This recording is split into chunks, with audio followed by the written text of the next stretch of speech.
Hello again, this is Pastor Steve Dameron for A Moment in Ministry, and today I have Dustin. I'm not going to try to spell your last name, all right, but we'll make sure to have it right on the banner on the bottom, all right? So, Dustin, why don't you introduce yourself and kind of talk a little bit of why you're coming in, and I'm having you as an expert in this area, in this field. Yeah, expert's a pretty strong word.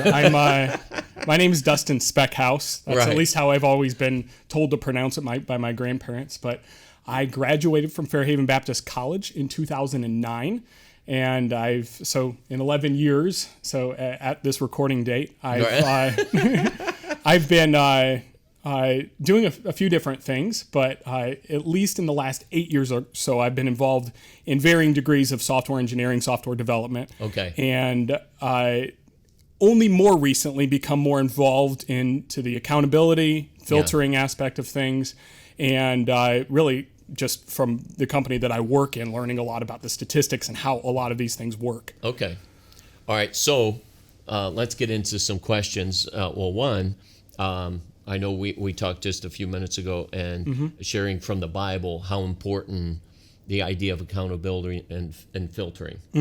So maybe share a little bit on that. Yeah, so one verse that always comes to my mind a lot, there's probably plenty of verses we can pick from the Bible on this, but one that I like a lot, and it's common, it's one we know a lot about, Proverbs 4, 23 through 27. Keep thy heart with all diligence, for out of it are the issues of life. But then continuing on from that, just a really good guideline to have when you're using any kind of technology. And going on from that, put away from thee a froward mouth. Froward kind of with the idea of like unmanageable or unruly. And perverse lips put far from thee. Let thine eyes look straight ahead, and let thine eyelids look straight before thee. Ponder the path of thy feet. Think about it. Plan ahead. Yeah.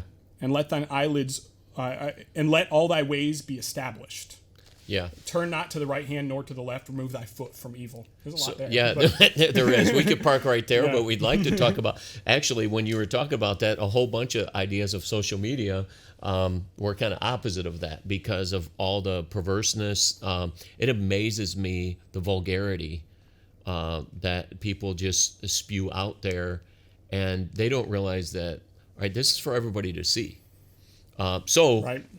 Let's get into a couple of things that I think can help churches as far as pastors, maybe administrators. They could help parents, even young people that are either listening to this or are viewing it. So let's first, and this is a question in our conversation a couple of days ago, it came to mind, and that is, what are some things that parents think they know, but they don't know about basically social media or the internet or smart TVs, smart watches, things like that? Right. Well, as we all know, in the last 20, 25 years, a number of types of different devices have just exploded. Yeah. And most of those devices are connected to the internet. So yes, you mentioned smart watches, which are an amazing tool. I don't have one personally, but I know people that use them and use them well. But just as much as you can do a lot of helpful things on them, you can do a lot of hurtful things on them too, hurtful to your spiritual life. And on top of that, yes, smart TVs are a big thing. I mean, it's hard to buy a television today without it having some smart features to it. In other words, able to get onto the internet and do things. And then on top of that, another thing is game consoles. All of them are internet connected. They have a browser on them, let alone all of the things you can do in game too. So Xbox, PlayStation, Nintendo, all of those different things have ways that you can connect to the internet and do things that either children or parents or husbands or wives or single people just can get involved in. And the temptations are there. Yeah. So then let's move to the next thing. So then what are some smart things that parents, even young people, I think we sometimes are always directing things towards parents. And I understand there's a responsibility there. But as I study God's Word and you read the book of Proverbs is written to a young man. And so I think sometimes we discount that a young man needs to step up to the plate. Right. And he needs to do it some of this on his own. So what are some things that they should be aware of or they should be thinking about as far as filtering and accountability? Right. So first thing I would say in this realm, there are many different software solutions that can help. We'll get to that in just a second. But The first thing is to have a right heart with God. That is a first line of defense right there. If you have a good relationship with those that are around you, your family members, your mother, your father, your spouse, if you have that relationship, that's a great first line of defense. If you have a good relationship with God, a good upward communication with God, those temptations are going to be smaller. They're not going to be as strong when we stray away from God. Those temptations are a lot harder to resist. But on top, that's not the only thing we should do. Obviously, we should have a relationship with God, but then also to have accountability. Yes, and filtering too. I always like to say multiple layers of defense. One of them being a relationship with God and others, but then also, not to get so technical, but most of us have wireless devices, wireless routers in our home. There are settings you can do on that, setting the DNS at the right level. I know kind of a funny word there, but if you can point your DNS at a filtering company, some of them are free. Some of them you have to pay a little bit more. Clean Browsing is a famous one. OpenDNS is another one. But both are very helpful as another layer of defense. So that's more at the devices that are connecting to a wireless network. It's not going to help you if you're on a mobile phone or a device that's on your cellular network. Though that kind of a device is not going to help anything there as soon as you're away from that Wi-Fi. Okay, so then you need something at the house. Okay, but then you're going to need something for your phone now too. Right. Yes. And there are, again, multiple companies that do things like this. Covenant Eyes is going to be screen accountability, specifically capturing your screen, trying to detect things that are illicit, that are pornography, that are things that are not helpful. They do some filtering as well. There's also other ones like Accountable to You, Ever Countable, Clean Internet. All of those things are helpful on device as well. So that is another layer of defense that's there. And if you're in your Wi-Fi, then you have a couple of different layers of defense there. All right, so I'm going to throw something at you because Pastor Chris Starr, which I know you're a member of his church, correct? So he has something that then he just he shuts it down at night. Right. Yeah. Yes. Okay. So there are, like, even as a parent, there are things, and some of it is researching. Right? There are things that you can come in and basically you can shut everything down at night, which I believe is very good. My wife and I read books a lot and listen to books. So we're actually listening to a book about a lady that escaped out of North Korea. And what was interesting is she said that, so they're communist, and they did not want their people to have any quiet time. It was interesting to me. They didn't want them to think on their own. And all I could think about was a smartphone and social media. It's like pounding nonstop. And I think that as parents, and then as people in churches that are leading other people, that we need to make people aware that the Bible still says in Psalm, "Be still and know that I am God." There needs to be times that we're quiet, that we're waiting upon the Lord. Yeah, and even if you don't have that technological solution, or maybe you don't feel like turning a certain device on and off, which is a great solution. I've heard of families before having a box that only the parents have a lock to, and when the kids come home, they put the phones in there, parents lock it up, and they can't get it out until their parents are ready for it. So that's one practice that I've heard that seems to work well. And an analogy that I like to give sometimes when speaking of technology is it's easy for, speaking of parents here, it's easy for parents to get into the idea of like, oh, I don't even know that stuff. My kids know so much about it. But that's not a good place to be in. Not to say that a parent has to be an expert at every kind of technology, but you should have knowledge of it. Analogy is a firearm. Do you just let your 8-year-old teach himself how to play with how to use a firearm? You don't do that. That's not good.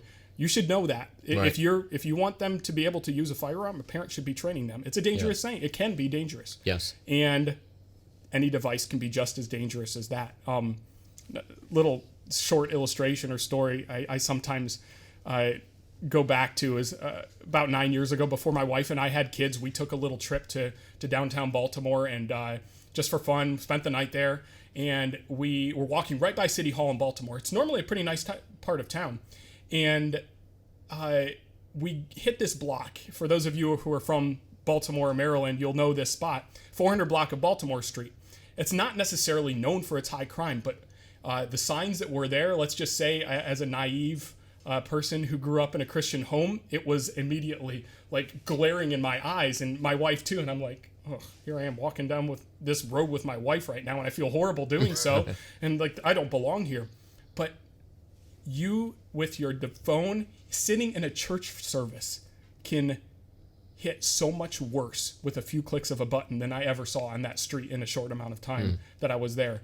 So it's closer than you might think. Yeah. And it's something we have to be wary of. Not to say you completely throw it all away, but be very careful for it. And if we don't know how to use it, it's fine to not have it. Yeah. And that's where, like I know with the accountability programs and software, some of the accountability, the reason I like some of it is, like some of the big gripes is any type of accountability and filtering is going to have some glitches, or they're going to block some things.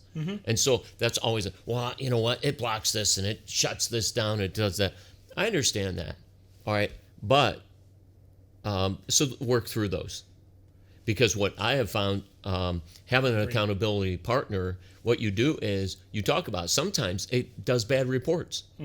All right. Yep. Some of our staff members, we were joking a couple months ago, because the one keeps kicking his bad report. But what happens is you talk to each other and you become comfortable talking to each other. So that you're like, hey, I got this weird thing. Like, oh yeah. But then when something major happens, you're used to talking to each other. Exactly. And people, it's good to have accountability. As a man, as a woman, as a child, as a teenager, it's good to have accountability. Parents, yes. Pastor it can be a good person potentially. A close friend, a spouse. All of those people can be good people to talk to. Sometimes people are more comfortable talking to a close, godly Christian friend than they are to their spouse about these things. At least at a spiritual level. But then, there's lots of options for accountability, and it should be there for everybody. Yes. All right, so we'll do this last take. All right, so as we close then, we've talked a lot about filtering, accountability, what parents think they know, but really what we boil down to a lot is that we need to be careful with this. This is, I believe that the lack of accountability and filtering has done worse damage than a loaded gun handed to a 5-year-old. Yeah. All right. So I'll have you close with kind of a final thought. Yeah. If you need help, ask for it. There's people around you. You're a member of a church. Talk to your pastor about it. Talk to your spouse about it. Talk to your parents about it. And if you can do that and develop a strong relationship with God, if you can see multiple layers of defense in your experiences with technological devices, that can help you tremendously and avoid huge amounts of grief in your life. Pornography and other things on the internet cause massive amounts of divorce. They say pornography causes more divorce right now than unfaithfulness in the marriage. And we want to avoid those things. And God can help us with that. Well, thanks for your time, Dustin. Thank you. Hopefully this can be a help to somebody, or at least a leader, maybe even a youth. Maybe this can help you strengthen this area of social media, even our smartphones, that we need to be careful with what we view, what we see, and what we hear.